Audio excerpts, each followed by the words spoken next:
और ईरान के supreme leader Ayatollah Ali Khamenei को सुपुर्द खाक करने से पहले मातम मनाया जा रहा है। तेहरान की सड़कों पर भीड़ उमड़ रही है, लेकिन अमेरिका की खुफिया एजेंसी ने इसी भीड़ से जुड़ा एक ऐसा अलर्ट जारी किया है जिसने इजरायल और अमेरिका के युद्ध उद्देश्यों को पूरी तरह अलग कर दिया है। अलर्ट ईरान के बड़े लीडर्स को जान के खतरे का है। दावा है कि इस मातमी जमावड़े को इजरायल एक मौके की तरह देख रहा है, जो हाई प्रोफाइल लीडर्स के लिए सबसे बड़ा खतरा है। आखिर क्या है इजरायल की सबसे बड़ी साजिश और अमेरिका इस साजिश से पर्दा क्यों उठा रहा है, अब ये दिखाते हैं आपको इस रिपोर्ट में, जिसमें कहा गया है कि विदेश मंत्री अब्बास अरागची और संसद के स्पीकर मोहम्मद बाकिर कालिबाफ इजरायल के टारगेट पर हैं। इजरायल उनकी हत्या की साजिश रच रहा है, इसलिए उनकी सुरक्षा मजबूत की जाए, जो बताता है कि अमेरिका और इजरायल के युद्ध उद्देश्यों में मतभेद शुरू हो चुके हैं और इजरायल पर अमेरिका का नियंत्रण नहीं रहा।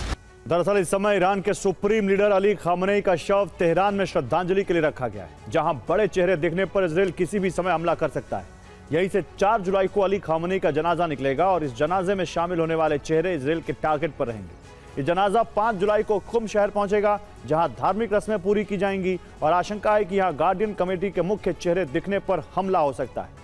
अगर यहां भी इजरायल असफल होता है तो 6 जुलाई को ईरान के नजफ में हमले की आशंका है, जहां हजरत अली की दरगाह में जनाजा पहुंचने पर बड़े लीडर शामिल हो सकते हैं।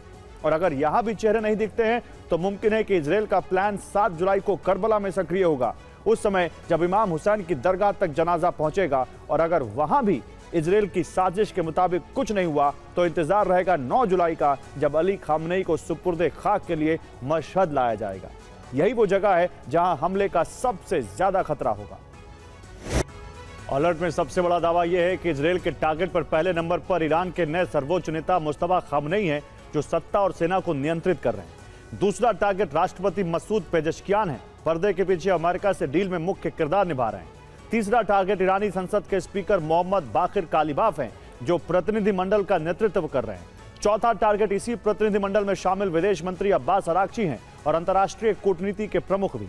इनके अलावा IRGC के वरिष्ठ लीडर अहमद वाहिदी हैं, जो सीधे मुस्तफा खामनेई से जुड़े। वहीं ईरान के मुख्य न्यायाधीश गुलाम हुसैन मोहसिनी एजई भी टारगेट पर है। सर्वोच्च राष्ट्रीय सुरक्षा परिषद के सचिव अली अकबर अहमदियान भी इजरायल के टारगेट पर हैं।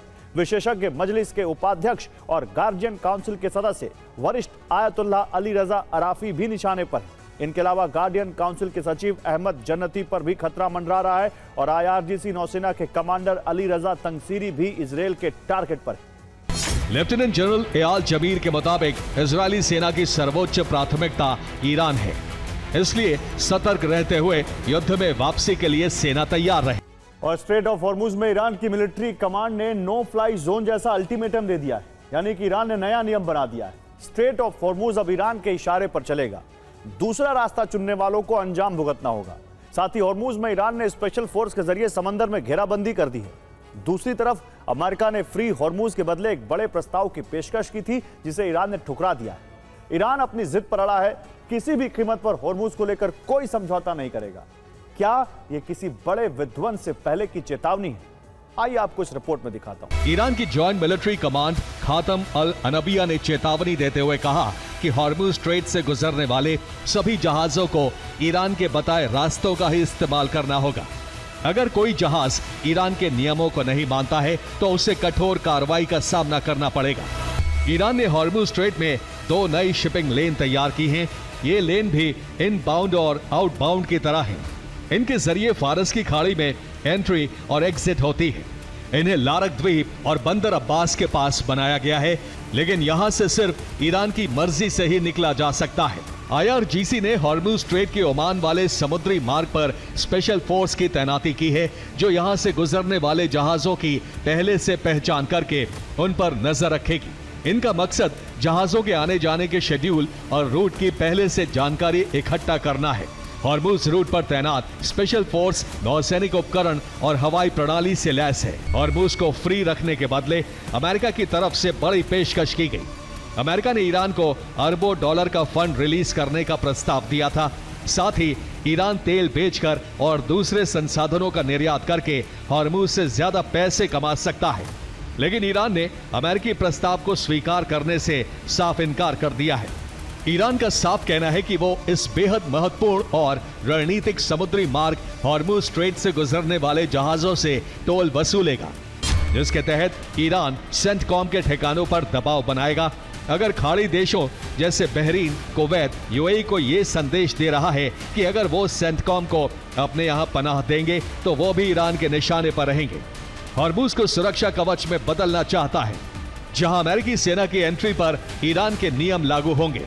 इसी के साथ अमेरिका की भारी भरकम ताकत का मुकाबला करने के लिए ईरान अप्रत्यक्ष युद्ध की रणनीति अपना रहा है। बीते 48 घंटे से यूक्रेन पर रूस के नॉनस्टॉप हमले जारी हैं और इन हमलों के केंद्र में है कीव, जहां रूस ने आज फिर बमबारी की है। लेकिन इस बार रूस की ज्यादातर मिसाइलें यूक्रेन की हथियार फैक्ट्रियों पर गिरी। दावा है कि हमले में फ्लेमिंगो ड्रोन मिसाइल की असेंबली लाइन तबाह हो गई, तो वही यूक्रेन के ड्रोन ठिकाने भी नष्ट कर दिए गए। कीव में मौजूद 2 ड्रोन फैक्ट्रियों को तबाह कर दिया गया है। इसके साथ ही फ्लेमिंगो मिसाइल फैक्ट्री को भी काफी नुकसान पहुंचा है। यूक्रेन की माने तो फ्लेमिंगो की असेंबली लाइन लगभग तबाह हो चुकी है। इन फैक्ट्रियों को नुकसान पहुंचने से यूक्रेनी सेना की रसद को बड़ा झटका लगा है। और अब यूरोप की जमीन पर दोनों तरफ से अंगारे बरस रहे हैं। ना तो रूस जीता है, ना ही यूक्रेन कमजोर पड़ा है। रूस पर ताजे हमले बता रहे हैं कि यूक्रेन को जबरदस्त बैकअप मिल चुका है, जिसके दम पर वो कोहराम मचा रहा है। पिछले 2 दिनों में यूक्रेन ने 15 से ज्यादा इलाकों पर हमले किए हैं, जिसमें रूस के एनर्जी सेक्टर को बड़ा नुकसान हुआ है। इस बार हमला रूस के अलावा उसके कब्जे वाले इलाकों में भी हुआ है, जिसमें डोनेट्स्क में 3 गैस स्टेशन में आग लग गई। लुहांस्क में एनर्जी फैसिलिटी पूरी तरह बंद हो गई। ज़ेपोरिजिया में 2 फ्यूल डिपो पूरी तरह तबाह हो गए। पहले यानी बाहरी चक्र में S-400 जैसे डिफेंस सिस्टम लगाए गए हैं, जो 250 किलोमीटर तक प्रहार करके ड्रोन ध्वस्त कर सकते हैं। दूसरे चक्र में एंटी ड्रोन सिस्टम लगाए गए हैं, जिसमें पंजशीर की भी तैनाती है, जो 30 किलोमीटर तक प्रहार कर सकते हैं। तीसरे चक्र में मिसाइल लॉन्चर लगे हैं, जिसमें सबसे आगे वर्मा है, जो 10 किलोमीटर तक प्रहार करके दुश्मन के मिसाइल और ड्रोन को इंटरसेप्ट कर सकते हैं। यूक्रेन का रूस को रीढ़ पर प्रहार करना और रूस का खामोश और धीमी गति से जवाब देना एक ऐसे संदेह को जन्म दे रहा है जिससे रूस की ताकत पर सवाल उठ रहे हैं। लेकिन अब एक ऐसा खुलासा हुआ है जिसने पूरे यूरोप और नेटो में दहशत फैला दी है। क्या है वो पर्दाफाश, आइए आपको इस रिपोर्ट में दिखाते हैं। गार्डियन की रिपोर्ट में दावा किया गया है कि रूसी खुफिया एजेंसी GRU ने 18 महीनों तक यूरोप की जासूसी की। कमर्शियल जहाजों से लेकर तेल टैंकर से रूस ने सीक्रेट ड्रोन लॉन्च किए। इनमें ब्रिटेन के लेकन हीथ न्यूक्लियर बेस और फ्रांस के इले लॉन्ग्यू न्यूक्लियर सबमरीन बेस, बेल्जियम और नीदरलैंड्स के सैन्य ठिकानों की 144 से ज्यादा बार जासूसी की। इस प्लान के तहत यूक्रेन के साथ मिलकर जर्मनी ने जॉइंट मिसाइल शील्ड बनाने की तैयारी शुरू कर दी। इस शील्ड के लिए हेंसोल्ड कंपनी एडवांस रडार सिस्टम बनाएगी और DHL डिफेंस होमिंग हेड्स की आपूर्ति करेगी।